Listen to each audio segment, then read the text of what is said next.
El trabajo previo de práctica 6, solubilidad, es una serie de cálculos para darles chance de practicar cálculos que tienen que ver con concentración de una disolución, la dilución de una disolución y la identificación de disoluciones no saturados y sobresaturadas. Entonces, como siempre, ustedes van a escribir sus respuestas directamente en el documento de Word. Idealmente va a utilizar el editor de ecuaciones para mostrar los cálculos, pero si su grupo no tiene acceso a Word, está bien, entonces no pueden utilizar el editor. Puede escribir los cálculos a mano y pegar fotos a ese documento antes de entregarlo. Como siempre, solo un estudiante del grupo va a subir la versión final del documento a mediación virtual. Entonces, por favor, muestra todos sus cálculos para responder a cada pregunta y siempre sigue las reglas de cifras significativas y redondeo. Entonces, tenemos aquí pregunta número 1. Tiene la masa de soluto y volumen de agua en que está disuelto. Sabemos la densidad de agua, la masa molar de agua y la masa molar de cloruro de sodio, el soluto. Ustedes van a calcular la concentración de esta disolución en varias unidades. Primero, en molalidad, ese es mol de soluto entre kilogramos de disolvente, la fracción molar de la disolución, la fracción en masa, porcentaje en masa, y al final la concentración molar de la disolución, dado que la densidad de la disolución es 1,10 gramos entre mililitros. Entonces, utilizas la definición de cada unidad de concentración para realizar los cálculos. En pregunta número 2, tenemos una disolución de 2,15 molar hidróxido de sodio. Ustedes van a calcular la concentración final en molaridad si 5 mililitros de esta disolución están diluidos a 100 mililitros. Y en parte B hay que calcular el volumen que debe diluir para formar 50 mililitros de hidróxido de sodio a 0,500 molar. Entonces, otra vez, esa es la concentración inicial. En la parte B hay que calcular el volumen inicial para formar este volumen final con esta concentración final. Entonces, como siempre, muestra todos sus cálculos y sigue las reglas de cifras significativas y redondeo.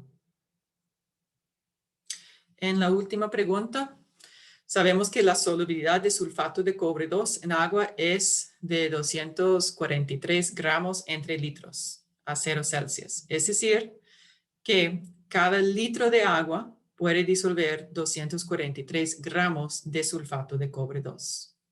¿Okay? Voy a poner de verdad.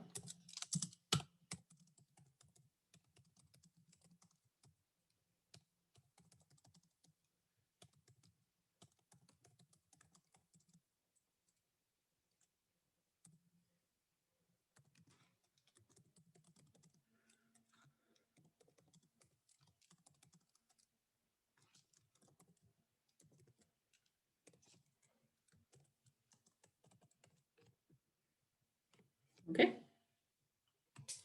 Entonces, ustedes van a calcular la máxima cantidad de gramos de sulfato de cobre 2 que disuelven en 25 mililitros de agua a 0 Celsius.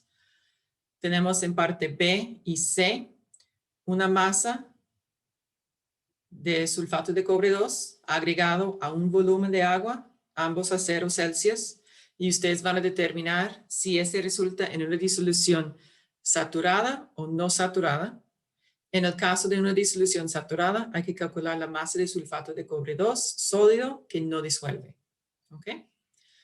Aquí en D, voy a ponerlo ya. Usted agrega 5 gramos de sulfato de cobre 2 a 20 mililitros de agua. Se calienta a la disolución, y calienta la disolución hasta que todo el soluto se disuelve. Después se deja enfriar la disolución lentamente a 0 Celsius sin precipitación. Entonces, ustedes van a identificar el tipo de disolución formal y justificar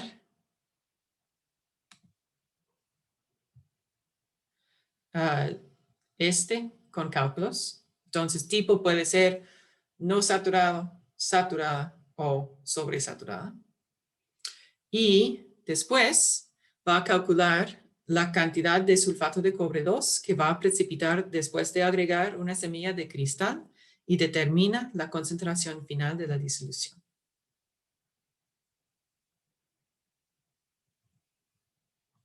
Preguntas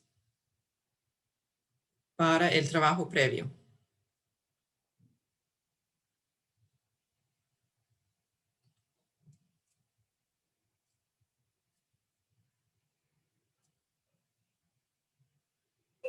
Profe, ¿para cuándo es? El viernes antes de medianoche. Ok, gracias.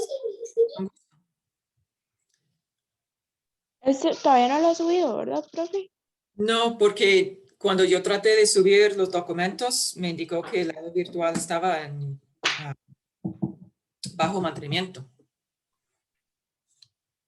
Pero voy a seguir, bueno, si después de esta clase, si no puedo subirlos al lado virtual, voy a mandar todos los documentos a ustedes por WhatsApp, al grupo.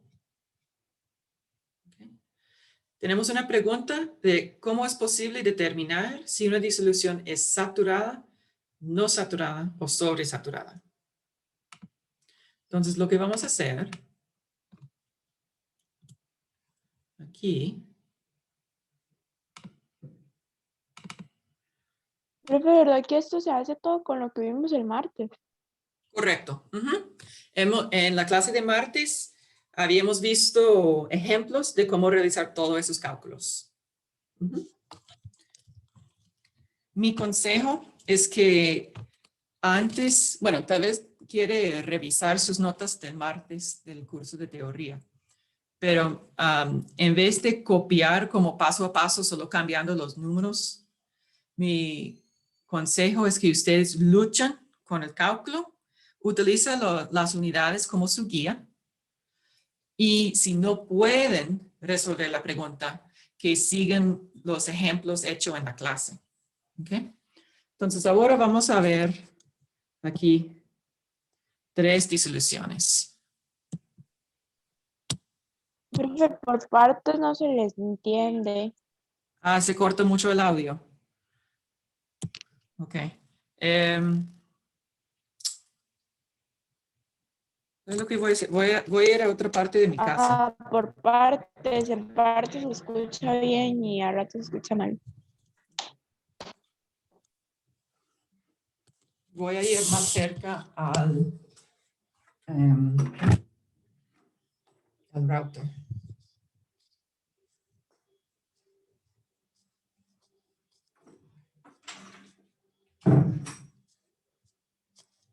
Ok, ahora, ¿cómo me escuchan? Mejor. Bien, profe. Ok, por dicha. Ok. Entonces, una disolución sabemos que contiene el disolvente y el disolvente se encuentra en mayor cantidad y también contiene el soluto. Y el soluto está en menor cantidad y disuelto aquí en el disolvente. Claro que sí es una exageración. Ustedes no pueden ver partículas de soluto en una disolución porque las partículas son muy pequeñas, menos de 5 nanómetros en diámetro. Okay. Entonces, si es nuestra disolución saturada,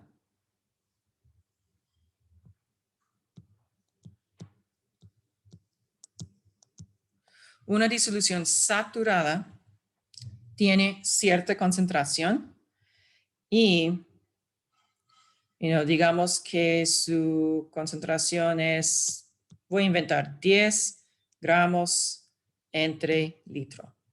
¿Ok? Entonces, una disolución no saturada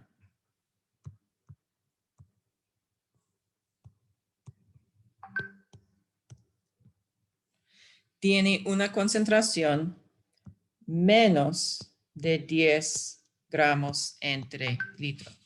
Entonces, en el ejemplo que tenemos, tenemos nuestro disolvente y hay menos gramos o moles de soluto. ¿Ok? Y en la disolución sobresaturada,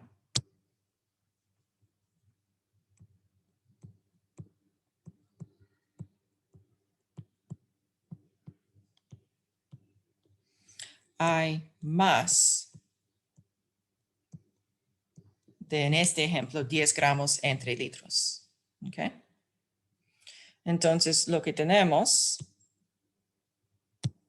es la disolución con el disolvente y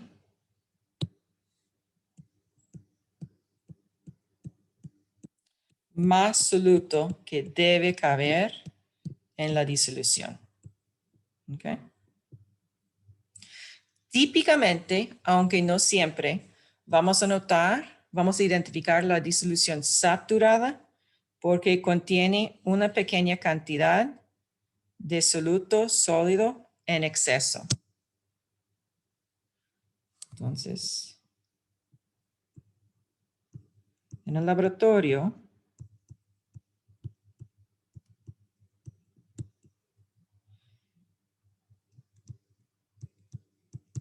típicamente se ve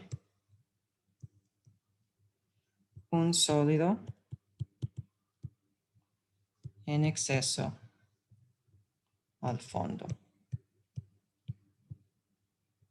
del recipiente. ¿Ok? No es necesario tener un exceso de sólido, pero la forma más común de formar la disolución saturada es agregar un poco más soluto que puede caber en la disolución. ¿Okay? Y ahorita yo voy a enseñarles cómo formar una disolución sobresaturada, cuál es el truco que tiene que utilizar para poner más soluto en el disolvente de que debe caber.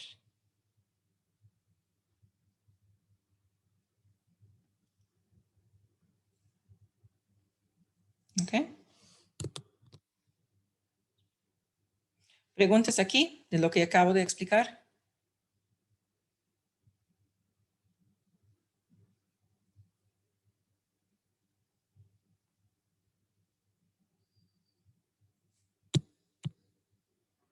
Muy bien. Ok. Ahora. Esta reunión está siendo grabada. Entonces aquí tenemos el informe de práctica 6, solubilidad, una práctica virtual.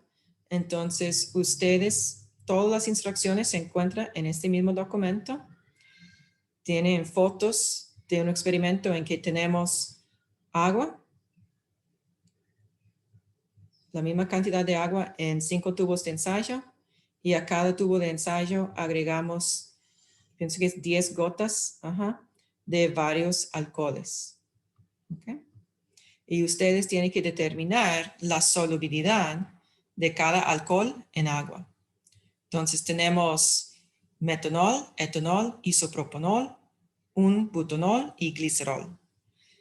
Esos son compuestos orgánicos, entonces ustedes no tienen la nomenclatura de esos, pero pueden buscar la fórmula estructural por internet. ¿Okay? Entonces, por ejemplo, el metanol, ustedes pueden buscarlo en internet, encuentra esta fórmula estructural. Para determinar si es soluble en agua, yo voy a mirarlo en aquí tenemos metanol, en ese tubo de ensayo, y solo veo una fase, todo transparente, no veo dos meniscos, entonces sí, es soluble en el agua, porque solo hay un menisco. O si usted quiere decir, solo hay una fase. ¿Ok? Y ustedes van a hacer el mismo para los otros alcoholes. Ese es el etanol, isopropanol, un butanol y después glicerol. ¿Ok?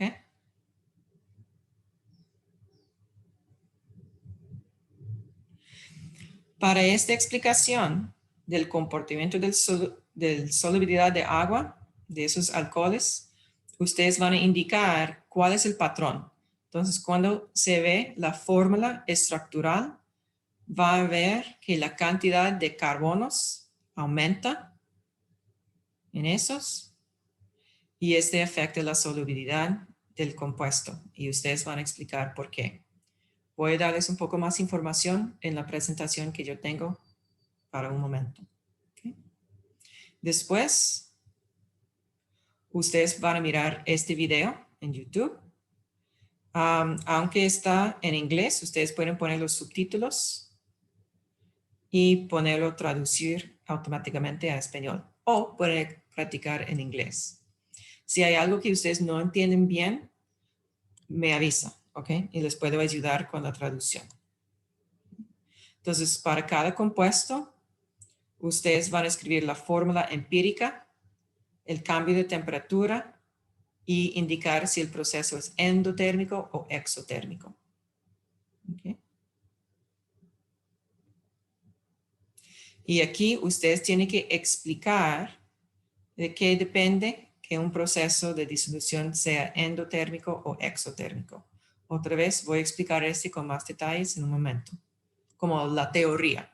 Ya habíamos visto en el curso de teoría, pero voy a darles un repaso con algunas imágenes diferentes.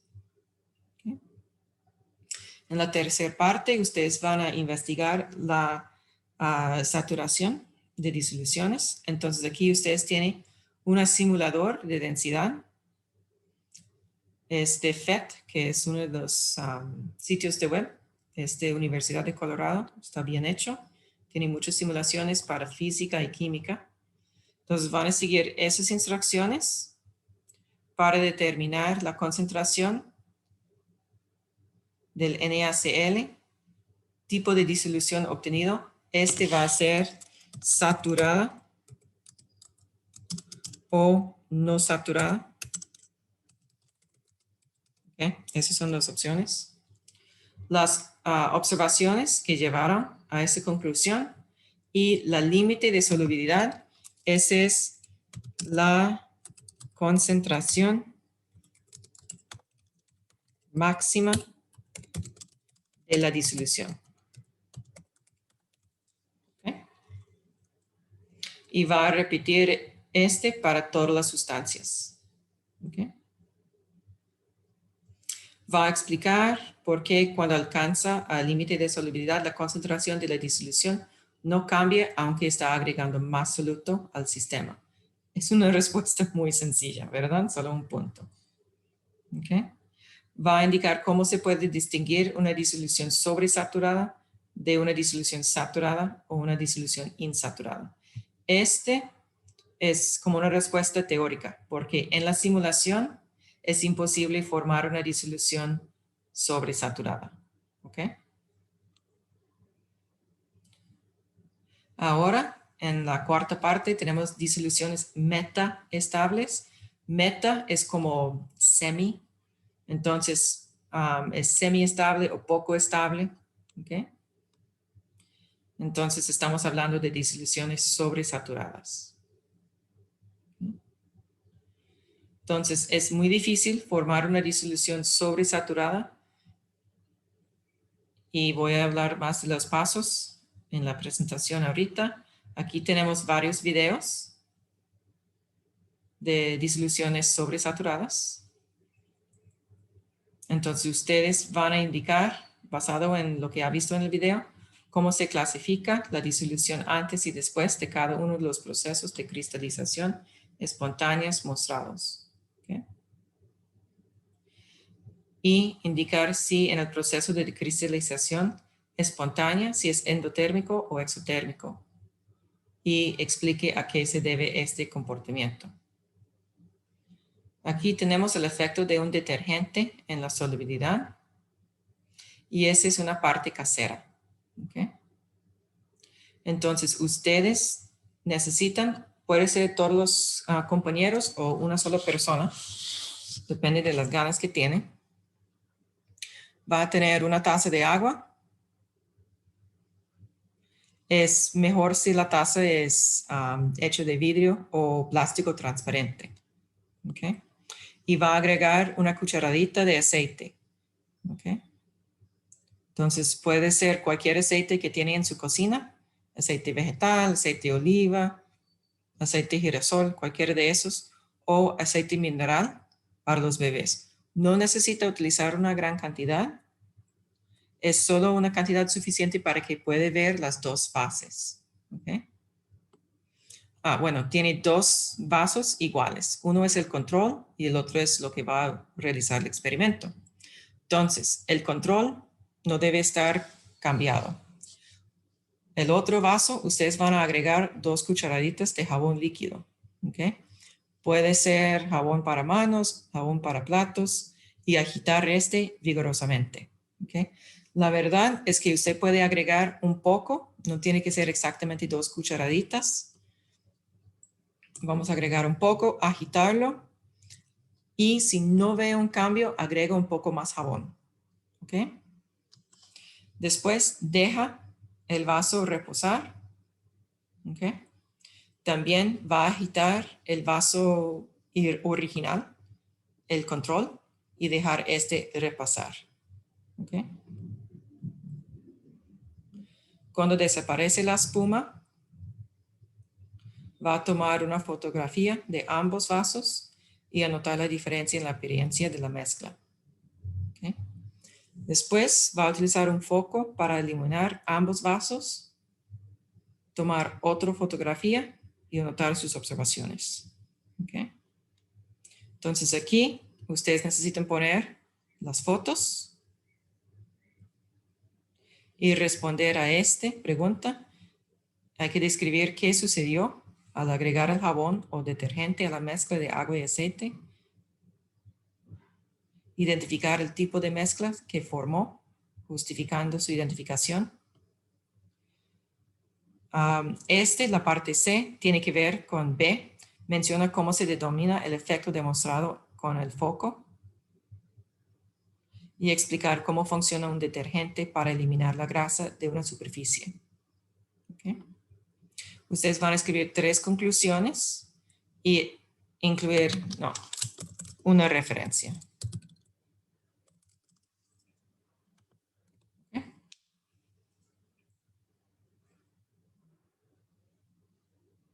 Preguntas en lo que tiene que hacer en el informe.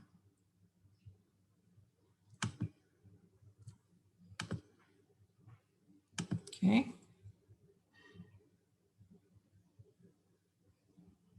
El tipo de mezcla aquí. Entonces, ustedes van a identificarlo como disolución o coloide o suspensión mecánica. ¿Okay?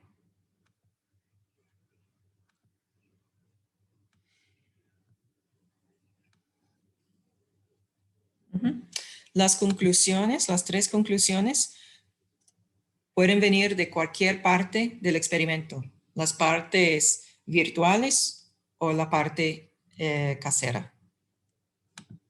Cualquiera.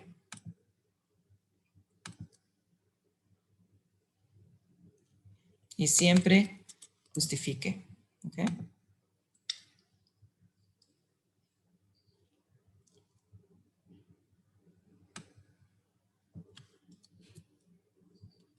Bien, ahora Voy a mostrarles una presentación para repasar la información que hemos visto en la clase de teoría. Ok. Bueno, este año estamos en práctica 6. Ok. Esta presentación también estará disponible en el aula virtual cuando tenga acceso al aula virtual. Ok. Entonces, recordamos que son las fuerzas intermoleculares que determinan la solubilidad de un soluto en un disolvente. ¿Ok? Entonces, hay fuerzas de atracción entre los átomos o moléculas del disolvente y disolvente, soluto y soluto o disolvente y soluto. ¿Ok? Cuando las fuerzas intermoleculares, disolvente, disolvente y soluto, soluto son muy fuertes, este resulta en un compuesto menos soluble. Cuando las fuerzas intermoleculares entre el disolvente y el solute son más fuertes, ese resulta en mayor solubilidad. ¿Okay? Entonces, recordamos que moléculas polares se atraen fuertemente, que moléculas no polares se atraen débilmente. Entonces, igual se disuelve igual, porque si tengo el disolvente polar y el soluto polar, vamos a tener una atracción fuerte entre los dos que resulta en mayor solubilidad. ¿Okay? Si tenemos moléculas no polares, entonces vamos a tener, por ejemplo, el disolvente no polar tiene débil atracción disolvente-disolvente. El soluto no polar tiene débil atracción soluto-soluto. Entonces, cuando esos son débiles, vamos a tener mayor solubilidad, pero ambos deben ser débiles. Entonces, no polar disuelve no polar. ¿Okay? Vamos a notar que moléculas polares y no polares no se atraen. Entonces, algo polar es insoluble en algo no polar, o algo no polar es insoluble en algo polar. ¿Ok? ¿Está bien? Vamos a ver este de una manera más visual. Vamos a imaginar que la energía del sistema aumenta hacia arriba, que tenemos interacciones intermoleculares, solvente-solvente, son relativamente baja, soluto-soluto, son relativamente baja energía del sistema porque tenemos las fuerzas intermoleculares. Ahora vamos a separar, vamos a romper las interacciones intermoleculares. Entonces hay que agregar energía al sistema. Ese es cuando se agrega energía, es endotérmico. Pero después vamos a formar interacciones intermoleculares y la formación de interacciones intermoleculares libera energía, vamos hacia abajo. La liberación de energía es exotérmico. ¿Okay? Porque casi siempre esa energía viene en la forma de calor. ¿Okay? Entonces, en este caso, podemos ver que el proceso neto del estado inicial a final, tenemos menos energía del sistema, entonces el cambio de entalpía de disolución es negativo y ese es un proceso exotérmico en total. ¿Okay? Ahora vamos a imaginar que la atracción entre el soluto y el disolvente es mucho menor. Entonces ahora, esta es la condición inicial y esa es la condición final. Entonces, en total, el cambio de entalpía de disolución es mayor que 0, es positivo. Entonces, el proceso de disolución es endotérmico. ¿Ok?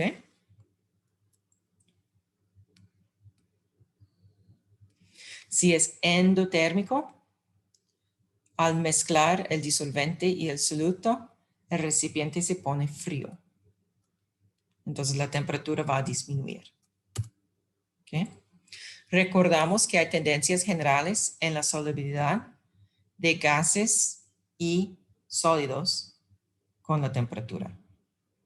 Entonces, algo puede aumentar su solubilidad conforme aumente la temperatura o puede disminuir su solubilidad conforme aumenta la temperatura. Recordamos que una sal típica o un sólido típicamente aumenta su solubilidad con la temperatura. Y eso es porque con mayor temperatura hay más energía. Con más energía hay más movimiento de las partículas del soluto. Entonces las partículas del soluto pueden superar su atracción a otras partículas del soluto y entrar la disolución. En la otra parte, para un gas típico, la solubilidad disminuye con la temperatura. ¿Por qué? Como siempre, mayor temperatura indica que hay más energía. Cuando hay más energía, hay más movimiento de las partículas del soluto. Pero en este caso, las partículas del soluto pueden superar sus atracciones a partículas de disolvente y escapar al estado gaseoso. Por lo tanto, la solubilidad del gas disminuye al aumentar la temperatura. ¿Okay? Ahora vamos a formar sobresaturación, tomando en cuenta este efecto de la temperatura sobre la solubilidad de un sólido. Entonces, al principio, digamos que a 20 Celsius tenemos 40 gramos de nitrato de potasio en 100 gramos de agua. Esta es una disolución saturada. ¿Okay? Vamos a agregar 10 gramos de soluto adicional y ese no puede disolver porque ya tenemos la disolución saturada. Entonces aquí lo que tenemos a 20 Celsius son 40 gramos de nitrato de potasio en 100 gramos de agua. Esa es la disolución saturada. Pero también al fondo del recipiente tenemos 10 gramos de soluto sólido. ¿Okay? Se encuentra sólido porque no hay espacio para disolverlo en el agua. Ahora vamos a aumentar la temperatura. Si aumenta la temperatura, más soluto puede disolverse. ¿Ok? Entonces ahora a 55 grados Celsius tenemos 50 gramos de nitrato de potasio disuelto en 100 gramos de agua. En este caso tenemos una disolución insaturada. A una temperatura más alta, aún más nitrato de potasio puede disolverse en el agua. Ahora vamos a enfriar la solución lentamente para que el soluto permanecerá disuelto. ¿Okay? Entonces aquí tenemos 20 grados Celsius otra vez, pero los 50 gramos de nitrato de potasio siguen disueltos en 100 gramos de agua. Este es una disolución sobresaturada. ¿Okay? Entonces, para formar un precipitado, es decir, un sólido de esta masa en exceso, tenemos que formar el cristal con la orientación y posición correcta de cientos o miles de iones de nitrato de potasio. Y estadísticamente es improbable que este va a suceder. Miles de iones a la misma vez se unen con la orientación y posición correcta para formar el sólido. Entonces, esa es la razón que es posible formar una disolución sobresaturada aquí. Lo que vamos a hacer ahora es agregar un cristal del soluto. Este cristal funciona como el patrón para que cada ion de nitrato o cada ion de potasio que choca con este cristal de soluto puede precipitar sobre el cristal utilizando el cristal de semilla como un patrón.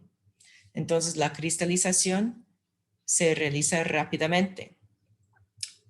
¿Qué cantidad de nitrato de potasio se va a precipitar? Solo el exceso, los 10 gramos de solutos se precipitan. ¿Okay? Entonces, al final tenemos una disolución saturada y un exceso de sólido al fondo del recipiente. ¿Okay?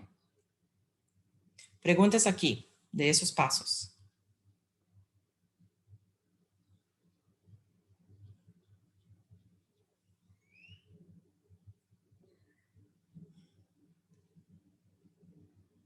Ok, ahora voy a mostrarles un gráfico Vamos a seguir los mismos pasos que la diapositiva anterior y vamos a dibujar los lugares en este gráfico. Tenemos la solubilidad en gramos entre 100 gramos de agua del nitrato de potasio y como este varía con la temperatura.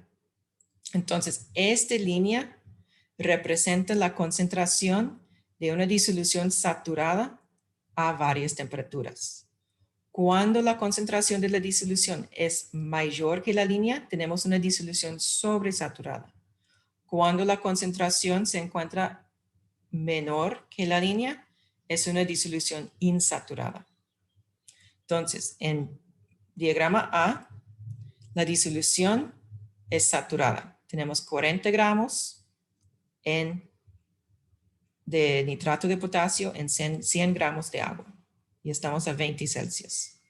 Cuando agregamos más sólido aquí, más soluto, el soluto se mantiene al fondo del recipiente. La disolución no ha cambiado su concentración. Entonces, sigamos aquí en este punto.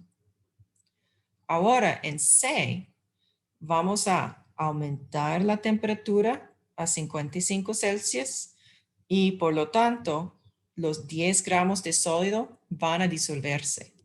Entonces, ahora tenemos 50 gramos de nitrato de potasio disuelto en 100 gramos de agua y este ha sucedido a 55 Celsius. Aquí podemos ver que la solubilidad de 55 Celsius es como 140 gramos.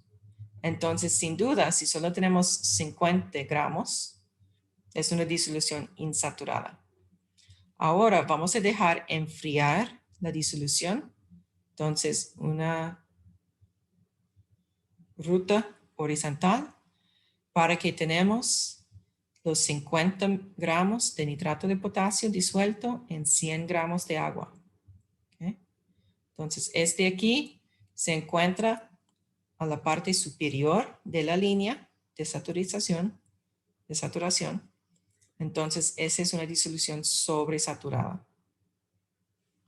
Cuando agregamos la semilla de cristal, tenemos precipitación rápida a la misma temperatura. Entonces, una ruta vertical para regresar a la disolución saturada. Preguntas aquí.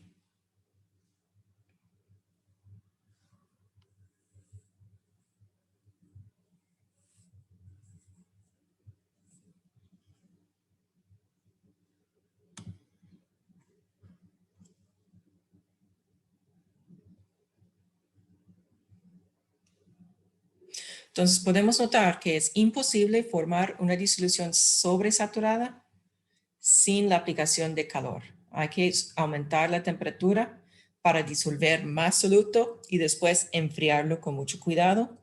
Y ese es lo que nos da la disolución sobresaturada.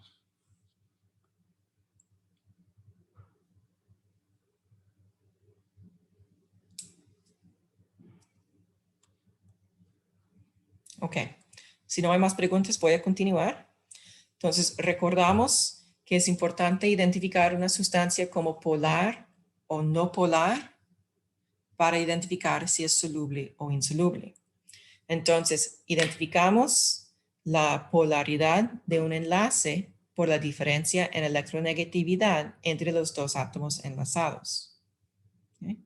Y aquí, por ejemplo, el litio y el flúor enlazado, esos van a formar un dipolo, porque el flúor tiene casi 4 en la escala de electronegatividad y el litio tiene casi 1. Entonces, el flúor tiene una carga negativa parcial y el litio tiene una carga positiva parcial. Entonces, forma distorsión en que más electrones enlazados, o los electrones enlazados pasan más tiempo al lado del flúor. Eso es lo que da un exceso de carga negativa. Y dado que el litio, los electrones enlazados pasan muy poco tiempo cerca del litio, entonces el litio tiene una carga positiva parcial. ¿Okay? También se nota con este símbolo que es el dipolo. que tiene esta línea vertical para que se vea como un plus, un positivo, al lado con carga parcialmente positiva. ¿Ok? Entonces, vamos a determinar si una sustancia es soluble en el agua. Aquí tenemos el agua. El agua tiene hidrógeno enlazado a oxígeno. Ese resulta en un dipolo de enlace aquí, otro dipolo de enlace aquí. Esos suman para producir el momento dipolar general. ¿Okay? Esa es la suma vectorial de los dipolos de enlace. Entonces, el componente horizontal se cancela, pero el componente vertical suma a este. ¿Okay? Entonces, para las características de un soluto que aumentan la solubilidad en agua, primero los iones, es decir, compuestos iónicos, tienden a ser solubles en el agua. Hay excepciones, sí existen compuestos iónicos que son insolubles en el agua, pero hay muchos ejemplos de compuestos iónicos solubles en el agua porque pueden formar interacciones ion-dipolo.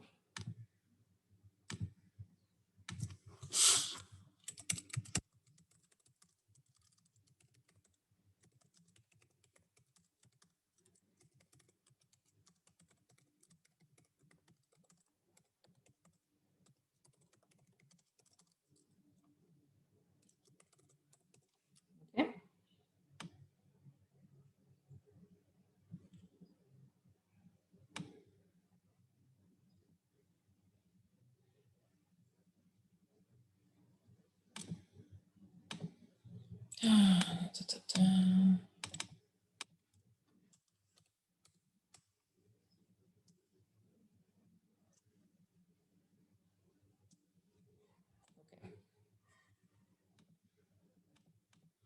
También compuestos que forman puentes de hidrógeno son solubles en agua típicamente. Entonces, para formar puentes de hidrógeno, necesitamos al menos una de las sustancias tiene el átomo nitrógeno con electrones no enlazados, oxígeno con electrones no enlazados o flúor con electrones no enlazados.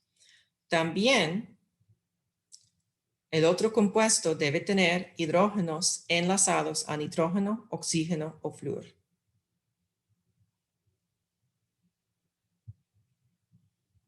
¿Okay? ¿Una pregunta? Correcto. Este flechita que indica el dipolo siempre va hacia el elemento con mayor electronegatividad. Muy bien. ¿Okay? Entonces aquí lo que puede suceder si tenemos un compuesto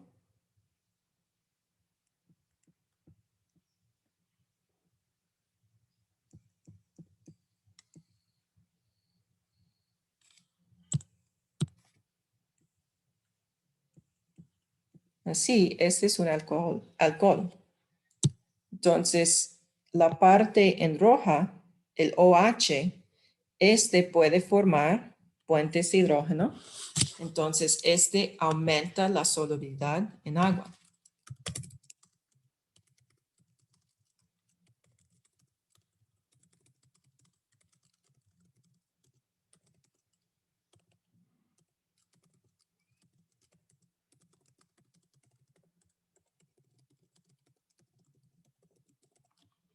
Pero la otra parte, aquí, el hidrocarburo,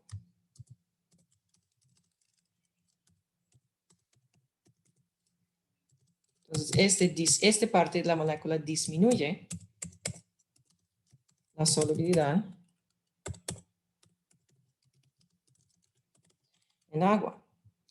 Entonces, cuando tenemos una serie de alcoholes, lo más larga este cola hidrocarburo, lo menos soluble. Lo más grupos OH, lo más soluble. ¿Ok? Y ustedes van a investigar dónde se encuentra como el punto de balance entre soluble e insoluble para alcoholes. ¿Ok? También el momento dipolar general del compuesto afecta la solubilidad. ¿Ok? Entonces aquí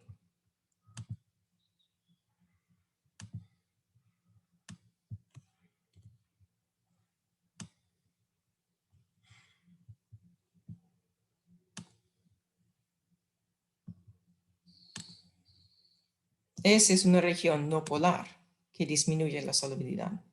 ¿Ok?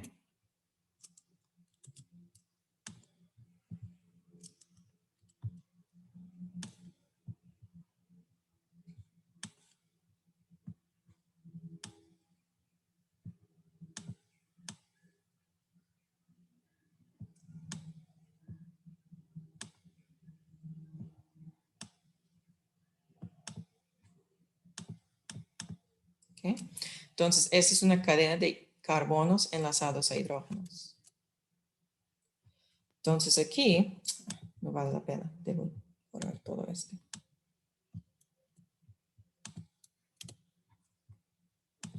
Tenemos varios ejemplos de alcoholes y podemos notar que la cantidad de carbonos está relacionado a la solubilidad en agua. Ese es gramos en litros, perdón.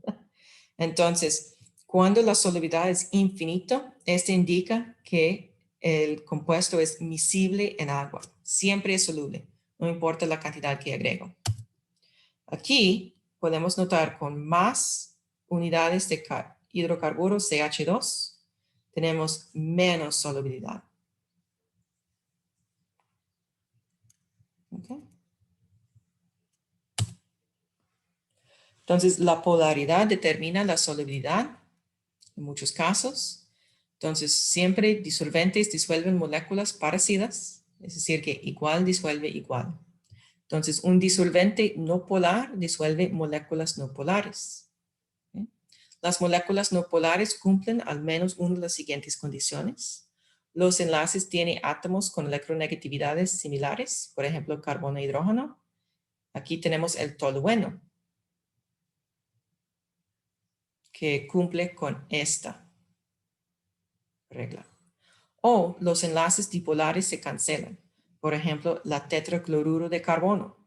Tenemos muchos dipolos de enlaces, pero por la geometría molecular simétrica, esos dipolos de enlaces se cancelan y el compuesto en total es no polar. Del otro lado, un disolvente polar disuelve moléculas polares e iones, es decir, sustancias que tienen carga. Entonces, la habilidad de formar puentes de hidrógeno aumenta la solubilidad de un compuesto en el agua. Aquí tenemos un video para que ustedes puedan visualizar la ionización del cloruro de sodio para formar el agua, disolución con agua. Entonces, tenemos aquí.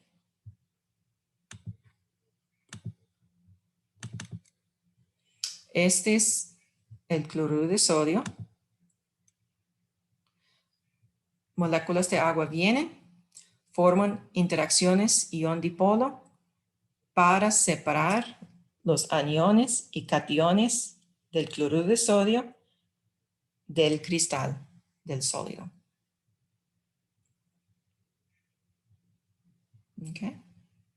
Podemos notar que el lado con hidrógeno es parcialmente positiva, entonces está orientada hacia el anión, y el lado del agua con el oxígeno está parcialmente negativa, entonces está orientada hacia el cation. Okay. Preguntas de solubilidad.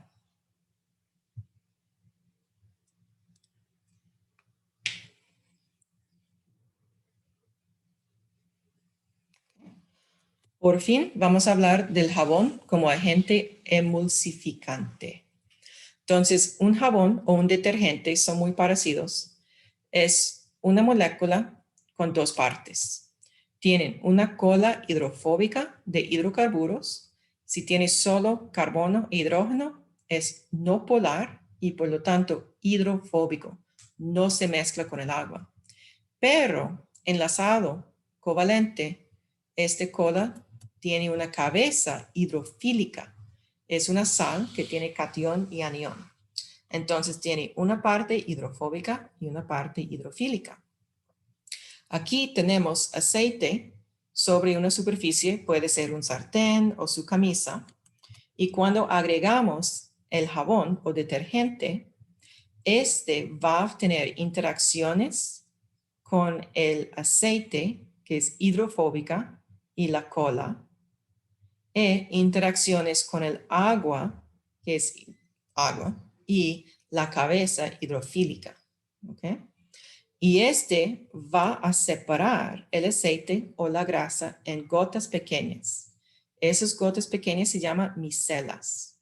Vamos a notar que el interior de la micela es hidrofóbico, donde hay el aceite. El exterior de la micela tiene carga, porque está allá donde se ubica la cabeza hidrofílica. Entonces, esas micelas son solubles en el agua. Entonces, ahora el aceite que normalmente se mantiene en la superficie del sartén o de su ropa, ahora está dividido en micelas y esas micelas se quitan con el agua mientras está lavando el sartén o la ropa. ¿Ok? Vamos a notar aquí que el jabón o el detergente puede formar micelas solitos en el agua. ¿Ok? Entonces, ese es principalmente, en vez de tener moléculas individuales en el agua, lo tenemos aquí.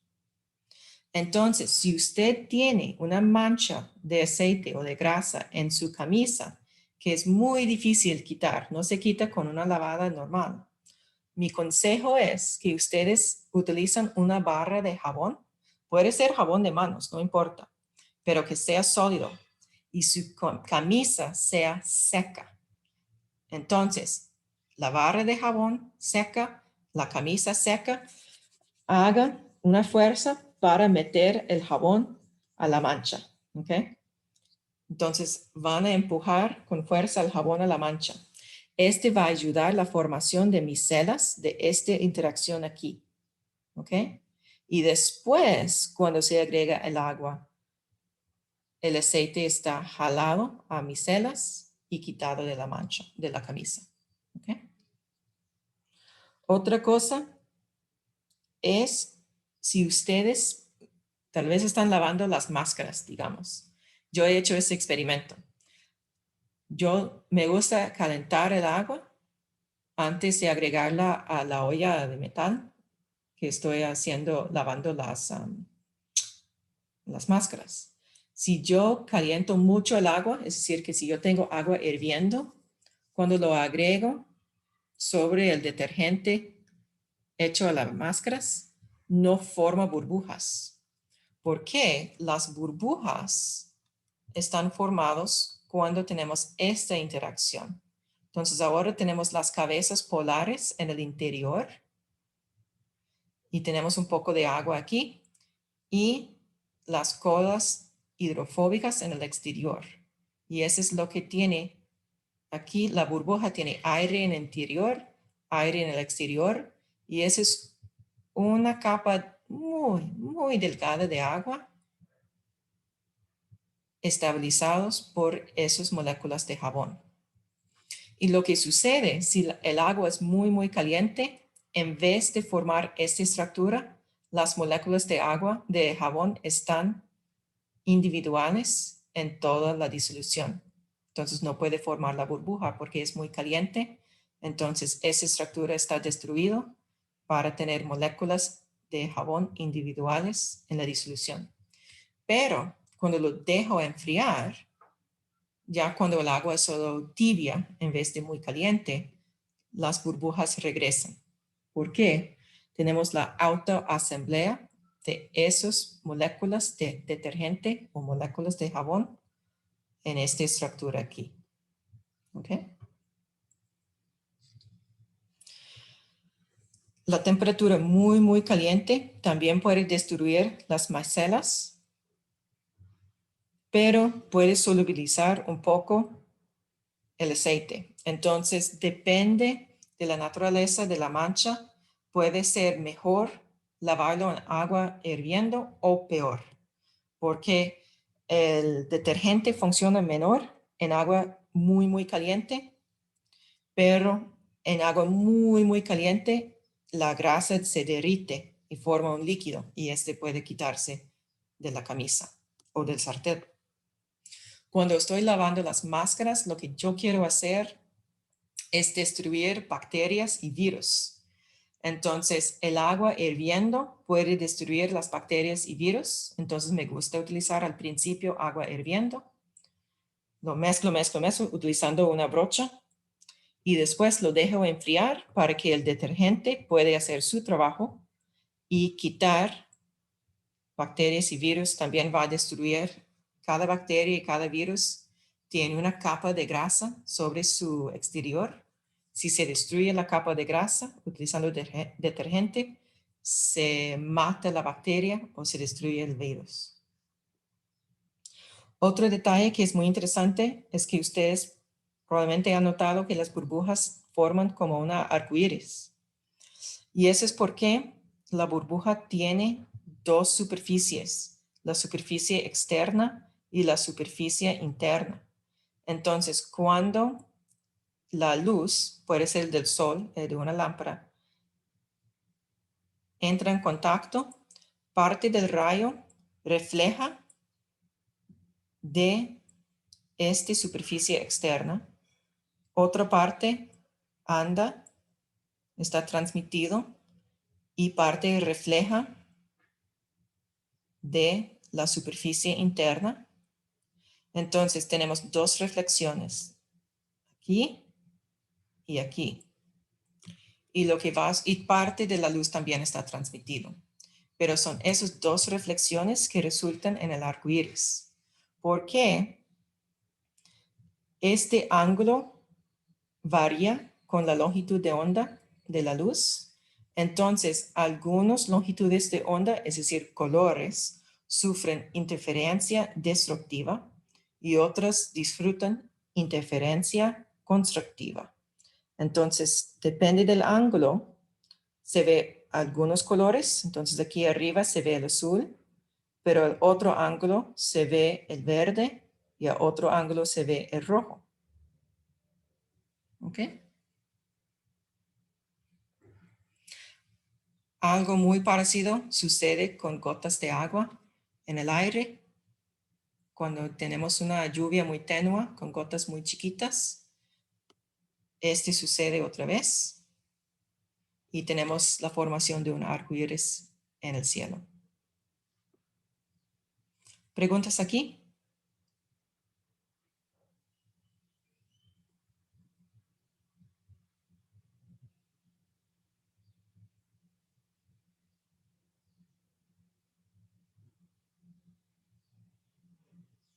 Ok. Eso es todo que tengo para ustedes hoy. Tal vez hay una pregunta. Profe, yo tenía una pregunta, pero del informe 5 del pasado. No sé si Muy se la bien. puedo hacer ya o esperamos al final. Ok, muy bien. En un momentito vamos a hablar de informe 5. Y tenemos una pregunta. Cuando uno tiene una manguera y a veces se forma tipo arcoíris, es por esa misma razón. El arcoíris solo puede formar cuando el tamaño de las gotas de agua es muy pequeño. Entonces necesitamos gotas de agua con un diámetro muy pequeño. ¿Okay? Y eso es para que la diferencia en la fase de la onda puede ser constructiva o destructiva y es diferente para cada color.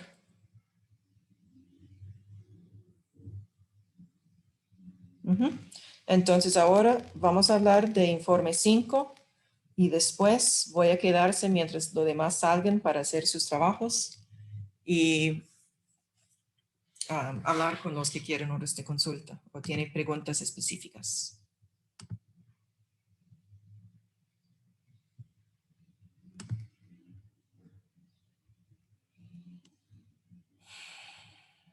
Ok, informe 5.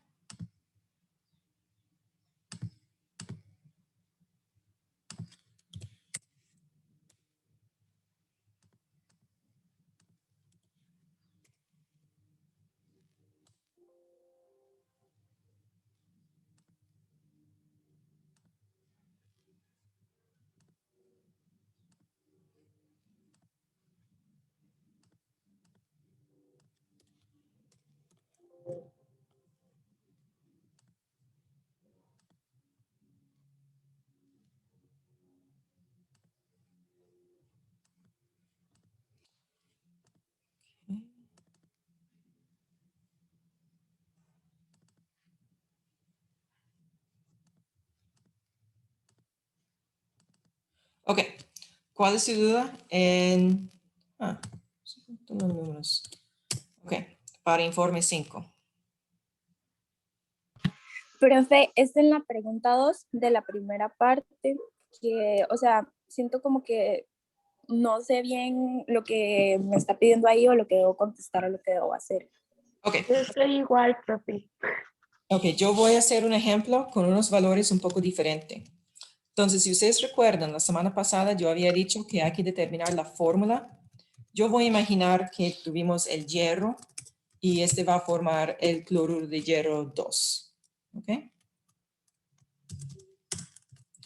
Yo voy a calcular su masa molar. Ese será la masa de un átomo de hierro más 2 átomos de cloro. Y utilizando la tabla periódica, el hierro yo pienso que es 55. ¿Alguien tiene una tabla? Tengo la mía en el otro cuarto. Me trasladé para la conexión.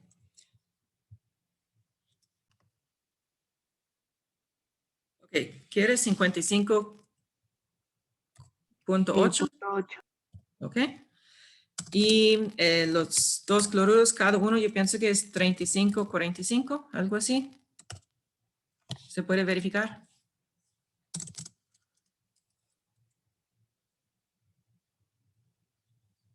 Sí, profe, eso sí. Ok. Entonces, ponga este en la calculadora, por favor. 2 por 35, 45, más 55,8.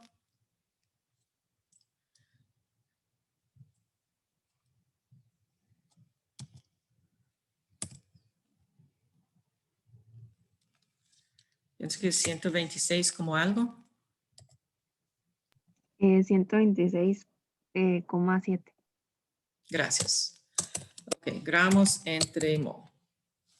Entonces, lo que voy a hacer ahora, digamos que en mi cuadro había calculado la masa de la sal,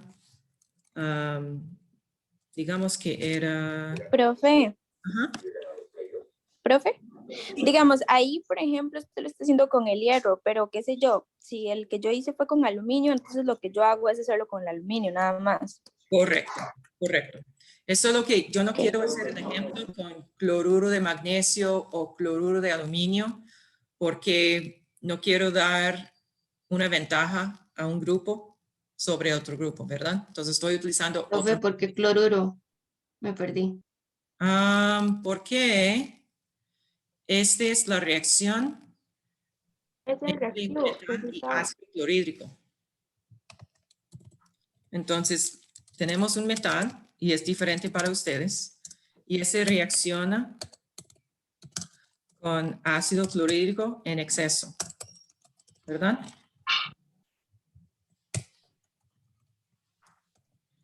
Para producir, es una sal, que es una metal. En el caso de hierro, será el cloruro de hierro 2.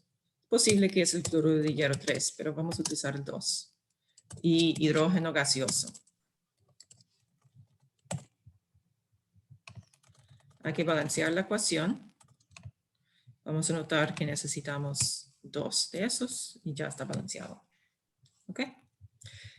Cuando está realizando la reacción, en la simulación puede ver burbujitas saliendo. Esos son burbujitas de hidrógeno gaseoso. O sea, la ecuación de nosotros tendría que quedar así, pero con el metal que nosotros utilizamos. Exacto. Entonces, la estequiometría es diferente para un metal u otro metal. ¿Ok?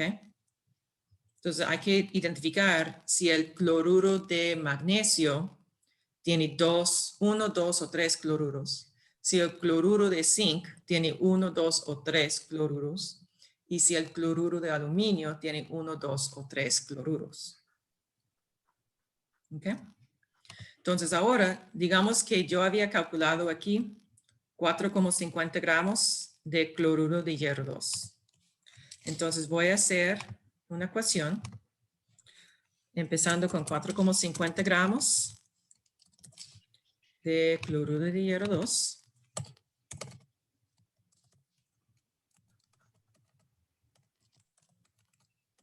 Y yo voy a pasar gramos a mol. Entonces, hay 126,7 gramos de cloruro de sodio, cloruro de hierro, perdón, por cada un mol de cloruro de hierro. Entonces, ahora yo tengo moles. Yo necesito calcular la cantidad de gramos del metal. ¿Ok? Entonces, voy a convertir mol de cloruro de hierro a mol de hierro, simplemente. Entonces, utilizo la fórmula. Yo veo que hay un hierro por cada un cloruro de hierro. ¿Está bien? La subíndice para el hierro es 1. Y ahora debo pasar mol de hierro a gramos. Entonces, yo voy a cancelar mol de hierro y pasarlo a gramos de hierro. ¿Okay? Esa es la masa molar. Y habíamos encontrado que es 55,8 gramos de hierro por cada un mol de hierro. Pongo todo eso en la calculadora. No sé si alguien puede hacerlo para mí.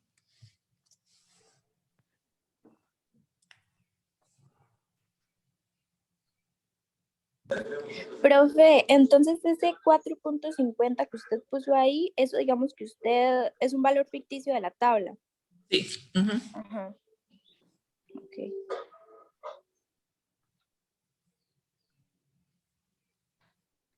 Ok.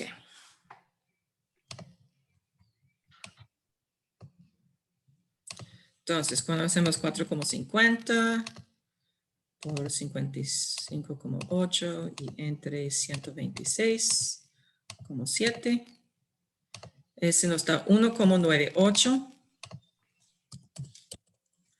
gramos de hierro. ¿Ok? Ahora voy a hacer casi el mismo cálculo. O sea, lo que hay que hacer es como ese cálculo que usted hizo con las 3 filas. Ujú. Y ya, ¿Perdón? solo eso es lo que hay que hacer. Sí, y O sea, igual para el cloro. ok. ¿Ok? Entonces, estoy utilizando la computadora, entonces voy a tomar la ventaja de copiar y pegar y solo tengo que cambiar. En vez de hierro, voy a hacer el cálculo. Entonces, la misma masa de sal, misma masa molar de sal, pero aquí pegar su propio. Catalina. Gracias. No. Ok. Entonces, ahora, en la fórmula yo veo que hay 2 cloruros por cada compuesto. Entonces voy a poner aquí 2 cloruros y ahora utilizar la masa molar de cloruro que yo había buscado en la tabla periódica antes y pongo todo en la calculadora. Entonces, 5. Profe, ¿por qué 2? Porque el subíndice es 2. Hay 2 cloros por cada Ah, compuesto. Ujú.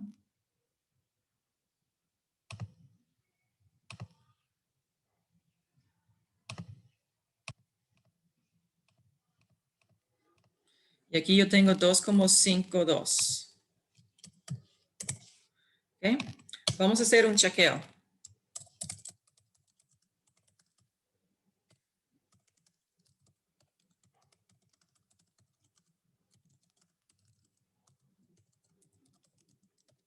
¿Ok? Si yo tengo 2,52 gramos de cloro más 1,98 gramos de hierro, me da un total de 2,52 4,5. 50 gramos de cloruro de hierro 2. Y por dicha, por este juega, que es la misma masa del cuadro. ¿Okay? Voy a notar que puede ser un poco diferente en la última cifra significativa por el redondeo. ¿Ok? Entonces, esa es pregunta número 2. Profe, Ujú. yo tengo una consulta en la parte 2, la pregunta 6. Pero Antes de que yo no baje, había terminado en esa parte. eso le iba a decir. En la pregunta, bueno, yo le quería preguntar era que si en la pregunta 4 lo que había que hacer era buscar como la reacción con los 3 metales. Sí. Entonces, para cada uno, usted va a tener el metal sólido, reacciona con HCl, Y hay que acuoso, nivelarla. ajá, para producir MCl con subíndice y no sé cuántos, ustedes tienen que identificar ese subíndice. Ah, ok, sí.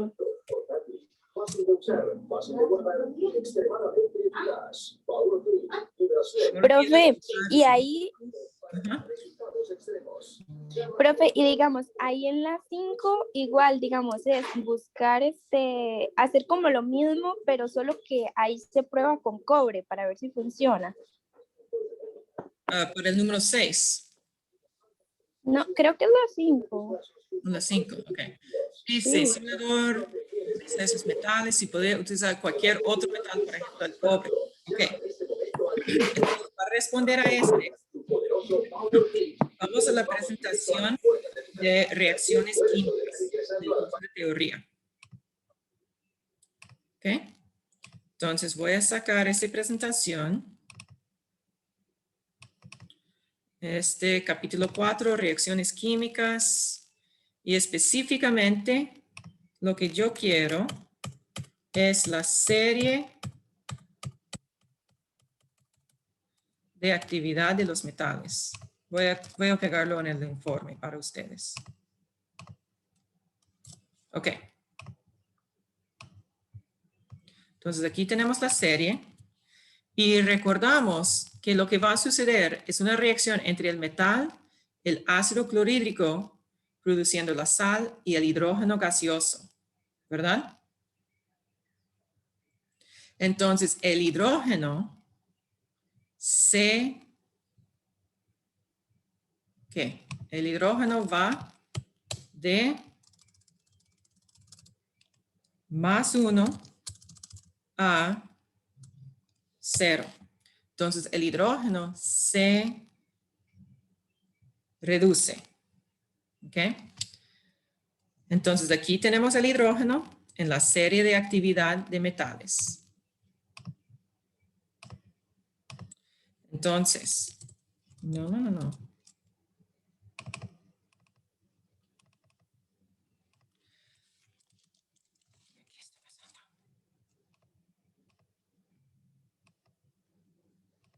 Ok. Oh my God.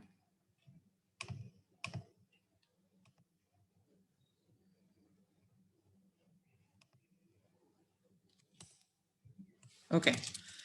Para que el hidrógeno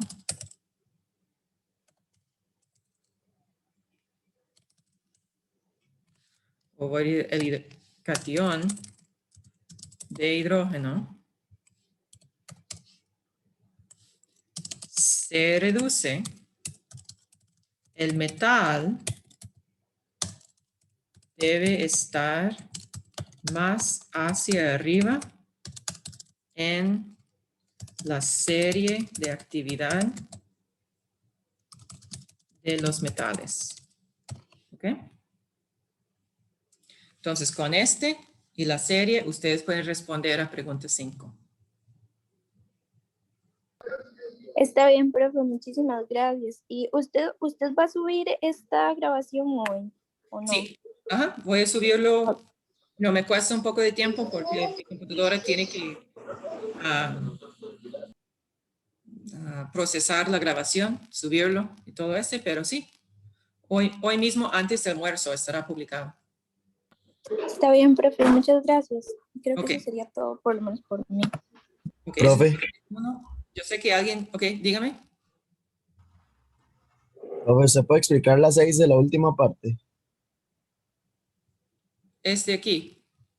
No, de más abajo, digamos, de lo último, que es como el video. Parte 2, ¿está bien? Ok, demuestra mediante cálculos la parte 1 y 2 y sin y con exceso de HCl cómo la reacción de neutralización anterior expuesta en el video cumple con la ley de proporciones definidas. Ok, voy a explicar este con un ejemplo, no exactamente igual. Entonces vamos a tener una reacción entre A y B para producir C y D. ¿Ok? Y vamos a tener el reactivo limitante es A. Y vamos a decir que 2,00 gramos de A produce 10,01 gramos de C. Y en otro experimento, 3,00 gramos de A produce 14,99 gramos de C. ¿Okay? Lo que vamos a hacer para cada uno de esos es calcular, es la ley de proporciones definidas. Entonces, la proporción entre reactivo y producto debe ser constante o definida. Entonces, usted puede ser producto sobre reactivo, reactivo sobre producto, cualquiera, no importa. Entonces, sobre 2, y ese nos da, es más o menos 5.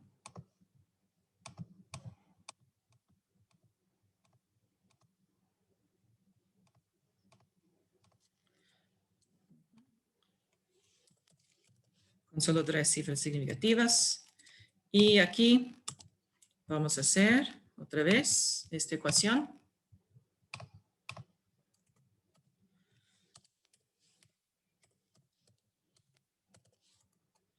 Sobre 3. Este nos da también con solo 3 cifras significativas, 5. Entonces, lo que ustedes pueden ver es que la proporción entre productos y reactivos es una constante. Puede ser que hay pequeñas variaciones y eso es por errores experimentales o error de redondeo. ¿Ok? Profe, ¿y siempre debe hacerse en gramos?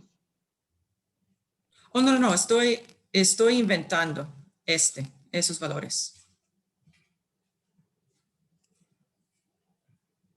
Ok, entonces esa proporción puede ser, 1,37. Ok, no importa si es un número entero o un decimal, pero debe ser igual entre los dos experimentos. Pero a lo que me refería que, digamos, para la división que se hace aquí, ¿deben estar las cantidades en gramos o se puede en moles también? Ok, sí. Puede ser la proporción en gramos o la proporción en moles, cualquiera. Es más fácil en gramos porque esos son los datos crudos, brutos, que obtiene en el experimento. Bueno, gracias, profe. Ujú. Profe, Ujú. ¿usted puede subir un momento para tomarle una foto a lo que usted me explicó ahorita, por favor? Es que se me olvidó. De este. Del que está más arriba. Más arriba, este. O número 2. Sí, profe, de ese era. Ok. Deme un momentito. Gracias. Tengo que responder a una pregunta. Regreso en un minuto.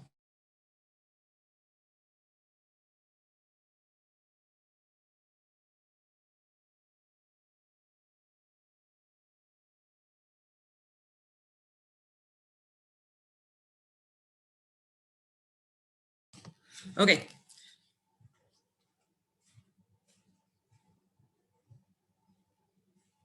Y número 4, sí. Entonces, número 4 solo tiene que escribir la ecuación química balanceada de los tres, la reacción de los tres, cada metal con el ácido clorhídrico. Entonces, 3 ecuaciones químicas. Profe, Sí, dígame.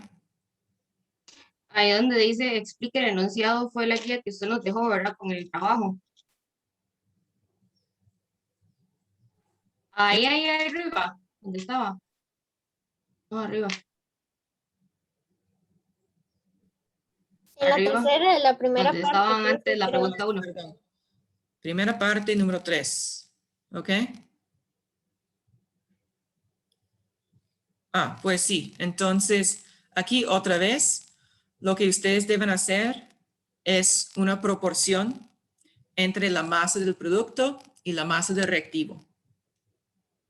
Es la misma análisis.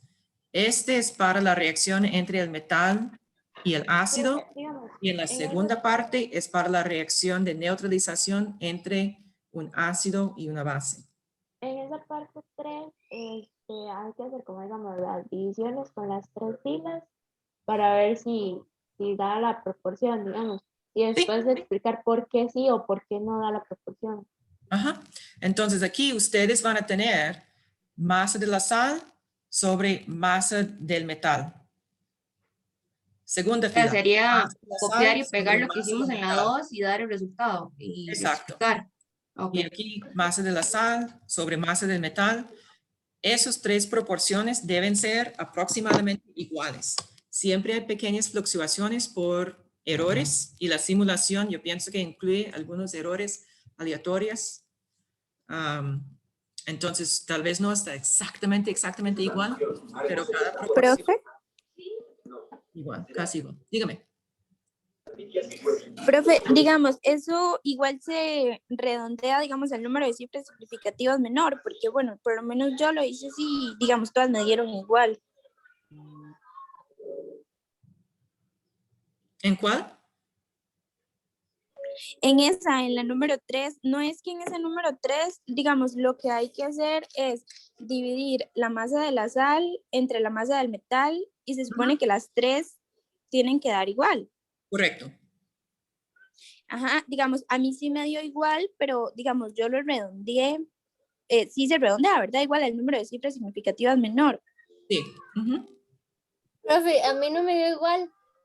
Las últimas 2 sí, pero la primera está es Ok. un valor muy bajo. Ok, ¿qué obtuvo para sus 3 proporciones? Solo la respuesta final. De los resultados que hice. Ajá. Ay, profe, yo los hice, pero no los apunté. Porque como Ok. me daban muy distantes, no sabía. Ok. En este caso, tal vez usted puede Profe, hacerlo otra vez y mostrarme sus cálculos. Puede mandarme la imagen en el WhatsApp.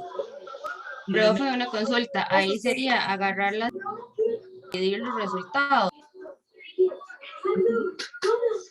Entonces, lo que usted hace para cada fila. Ariana, ¿puedo apagar el micro? No es que no lo escucho a la profe. Ajá. Entonces, para cada fila en el cuadro, ustedes van a calcular, van a poner masa de la sal sobre masa del metal. ¿Ok? Y esperamos que la proporción de fila 1 es igual a la proporción de fila 2, que es igual a la proporción de fila 3.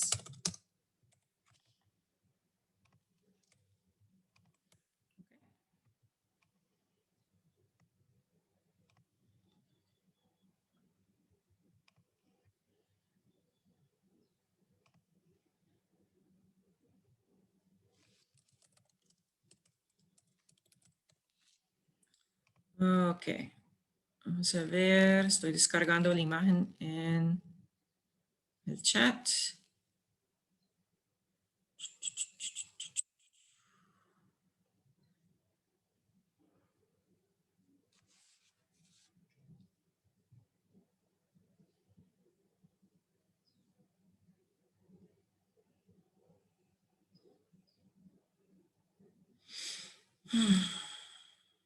Ahora sí. Ok.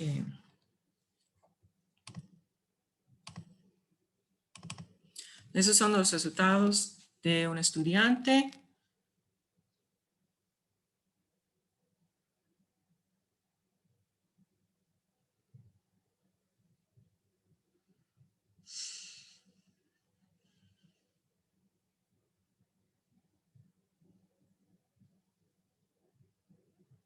Bueno, ese es del... Un momentito. O sea, yo la parte de hacer la ecuación, y de nivelarla, digamos, para poder hacer el 2, Ujú. yo ya lo hice, pero no estoy segura. ¿Usted cree que ahora le puedo mandar una foto a ver si está bien para poder hacer lo demás? Sí, está bien. Ujú.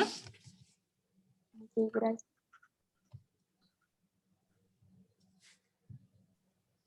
Profe, Ujú. ¿usted tiene horas consulta ahora en la tarde? Yo sé que tengo con alguien a las 4. Debo verificar, tengo con a las 3 y tengo a las 4. Yo pienso que a las 4 son de química general intensiva, entonces puede unirse también. Ah, ok, está bien, gracias. Profe, yo tenía una pregunta con la 8, igual de la primera parte. ¿Ok? Lo de la pureza del metal, no entendí cómo, sí, o sea, cómo medirlo. Ok. Entonces, en este caso, dado que el metal solo tiene una pureza de 77%, este indica que si tiene 100 gramos de reactivo, solo 77 gramos son metal. ¿Ok? Entonces, digamos que en este usted calculó, voy a inventar, ¿ok?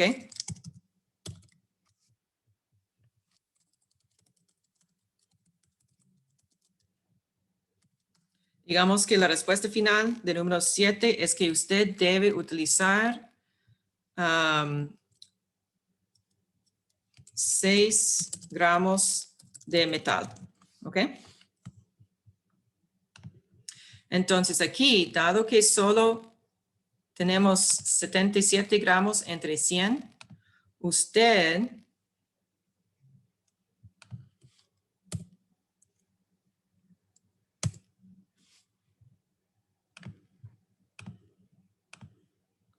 va a hacer la regla de 3.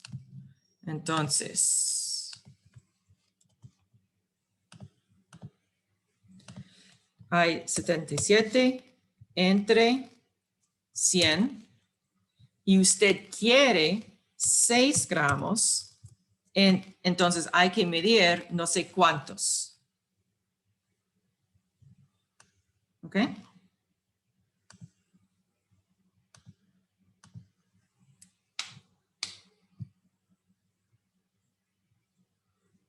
Entonces a este hay que despejar X. Esa es la masa de metal impura que debe medir para tener 6 gramos de metal en la reacción.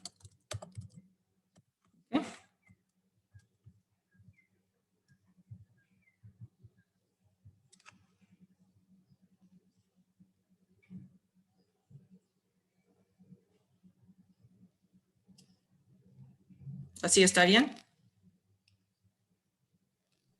Sí, gracias. Con gusto. Profe, y esa pregunta número 7,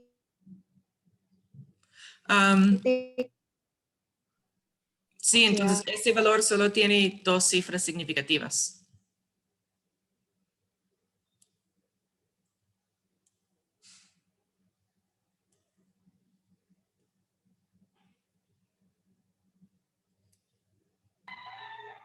Profe, Ujú. la pregunta número 7, la que está arriba de la 8, ¿cómo se haría? Ok. Entonces, en este caso, vamos a decir, hay que producir los 10 gramos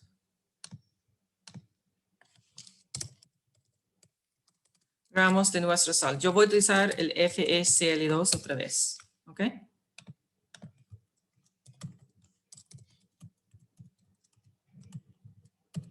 Eso es lo que queremos producir. Entonces, yo necesito convertir esta masa de cloruro de hierro a masa de metal. ¿Ok? Entonces, voy a multiplicar para pasar masa a mol. Entonces, necesito saber cuántos gramos de cloruro de hierro 2, mi sal, hay en un mol del mismo. Entonces, nosotros ya habíamos calculado aquí, 126,7.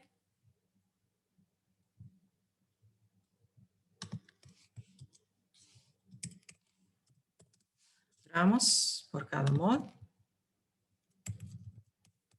Ahora, yo quiero convertir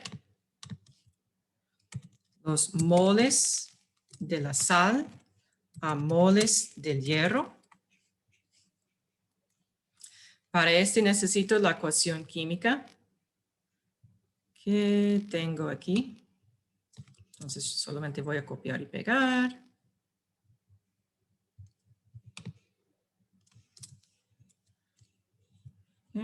Entonces los coeficientes por cada un mol de sal, necesito un mol de hierro.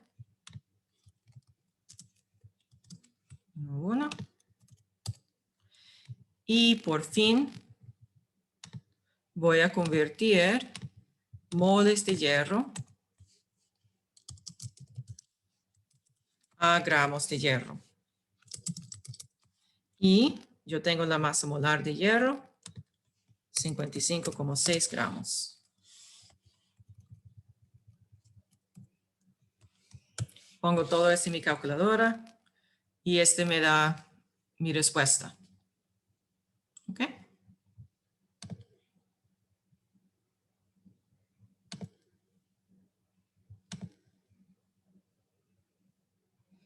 En este caso estamos utilizando este metal aquí. Entonces es un metal diferente. Si usted escogió magnesio antes, ahora usted tiene aluminio, si no estoy equivocada. ¿Sí? Por eso tenemos el apellido, para que ustedes elijan metales diferentes.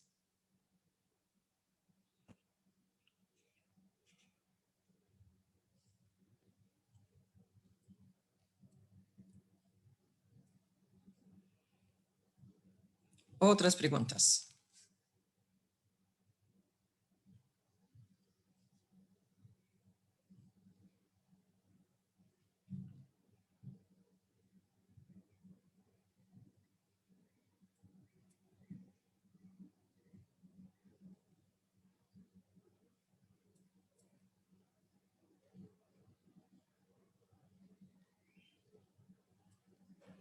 Quiero hacer una pequeña modificación.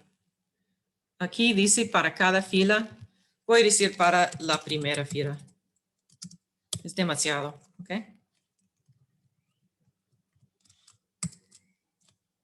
Ay, profe, gracias. Okay. Si Gracias, alguien profe. ya había hecho todos los cálculos para todas las filas, no tiene que borrar nada, pero yo sospecho que nadie se lo ha terminado. Entonces, solo hágalo para la primera fila. Profe, sí se puede quedar un momento después de que se salen todos. Sí, claro. Entonces, a ver si alguien tiene otras preguntas sobre informe 5.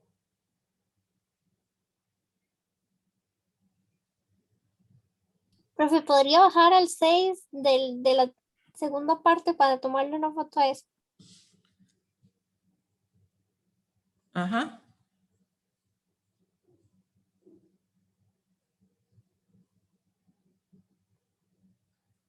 ¿Este?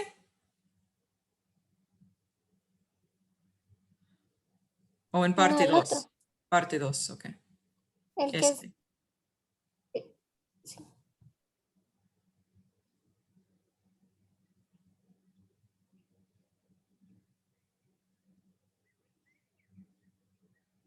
Gracias. Con gusto.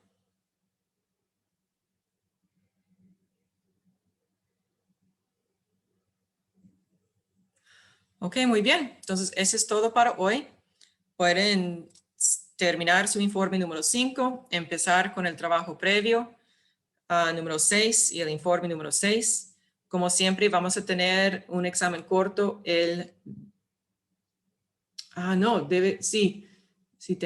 sí, voy a publicar este lo más antes posible para que ustedes puedan resolverlo antes del viernes, medianoche. Espero que mi mediación virtual está funcionando de nuevo. Entonces también hay quiz para el viernes. Sí, hay quiz también, pero no está en el lado virtual porque no he tenido acceso a este. Ok. Pero voy a publicarlo lo más antes posible. Y probablemente voy a darle como una extensión para hacer el quiz. ¿Ok? Profe, ¿y cuáles temas va a evaluar en el quiz? Cálculos de esta forma. Cálculos de proporciones definidas de ese tipo que acabamos de mencionar y cálculos de disoluciones. Ah, bueno, gracias, profe. Con gusto.